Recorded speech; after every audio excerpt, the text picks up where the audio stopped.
গর্ত, খানাখন্দ আর নির্মাণ সামগ্রীর স্তূপ। এটি মগবাজার মৌচাক ফ্লাইওভার নির্মাণ এলাকার পরিচিত চিত্র। সকাল থেকে রাত অবধি যানজট। এসবের মধ্যেই ৩ বছর ধরে বসবাস এলাকাবাসী। দুর্ভোগ কিছুটা লাঘব হচ্ছে প্রকল্পের একটি অংশ চালু করার মধ্য দিয়ে। রমনা থেকে ৭ রাস্তা পর্যন্ত অংশের কাজ শেষ। তবে বাংলা মোটর থেকে মৌচাকের বিশাল সেন্টার পর্যন্ত অংশের কাজ এখনো বাকি ২৫ ভাগ।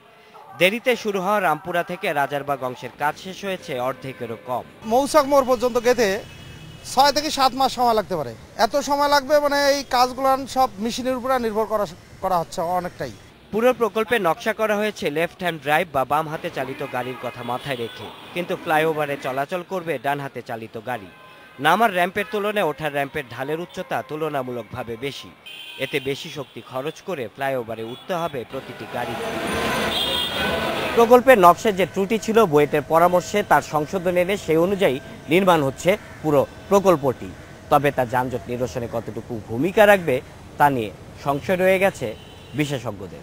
এই ফ্লাইওভার আমজনতাকে হেল্প করতে পারবে না, কারণ গণপরিবহন ব্যবহারকারীরা যেহেতু রাইট টার্নটা মগবাজারে পাবে না, তারা কিন্তু সার্বিকভাবে নিচেই থেকে যাবে। কিন্তু এখানে ছোট ছোট গাড়িগুলি যারা ব্যবহার করবে তারা কিন্তু চমৎকার এখানে সুবিধাটা পাবে।